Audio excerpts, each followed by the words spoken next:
Inilatag po ni Pangasinan Governor Ramon Gico III ang mga nakamit na kaunlaran ng lalawigan mula sa koleksyon ng kita, progreso ng mga proyektong infrastruktura at produksyon ng mga lokal na mga produkto sa iba't ibang bahagi ng Pangasinan at iba't ibang mga sektor noong 2025.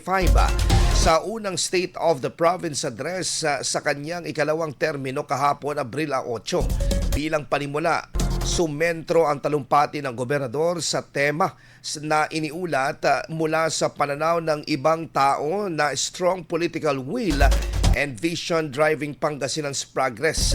Mas handa, mas matatag at mas matibay ang paninindigan. Ito ay sumasalamin umano sa determinasyon ng kanyang administrasyon na ituloy ang mga planong pagkaunlaran sa kabila ng mga paninira at misinformation. Pinagtuunan naman ng opisyal ang sektor ng infrastruktura at turismo na sumasaklaw sa mga pasilidad na ipinapatayo sa kasalukuyan tulad ng reflective pool and fountain na maghahatid ng libreng atraksyon sa publiko at ang 11-story government tower na nasa 44.41% na ang accomplishment na inaasang matatapos sa Marso ng susunod na taon.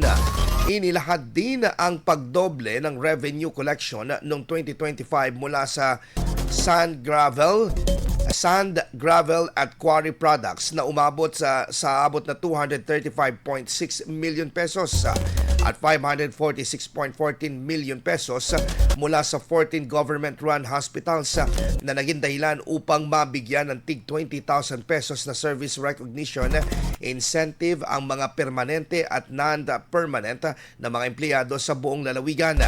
Sa sektor naman ng agrikultura, ibinahagi rin ni Gico ang accomplishment rate ng mga ipinapatayong provincial warehouses with multipurpose drying pavements sa mga bayan ng Bugalyon, Santa Barbara at San Quintin, kasabay ng patuloy na pagsusulong ng corporate farming. Itinuturing naman na matagumpay ng kanyang administrasyon ang patuloy na pag-angat ng healthcare system dahil sa puspusang suporta at paglala ng 20% ng annual budget ngayong taon na nakita na sa resulta ng mataas na inpatients na 120,069 at outpatients naman na 657,976 noong nakaraang taon bilang salamin sa mas malapit at nakararamdaman umano na serbisyo medikal. Bahagi naman ng plano sa transportasyon ang pagpapatupad ng electric vehicle bus rapid transit bilang mass transportation system sa lalawigan na inisyal na hakbang sa pagbabawas ng carbon emission at rekomendasyon sa paggamit ng electric vehicles sa Pangasinan. Sa huli, muling hiningi ng gobernador ang kooperasyon ng mga ahensya upang maisakatuparan ng mga ambisyon at plano na maghahatid ng libreng edukasyon, serbisyong pangkalusugan at mas angat na antas ng pamumuhay sa lalawigan ng Pangasinan.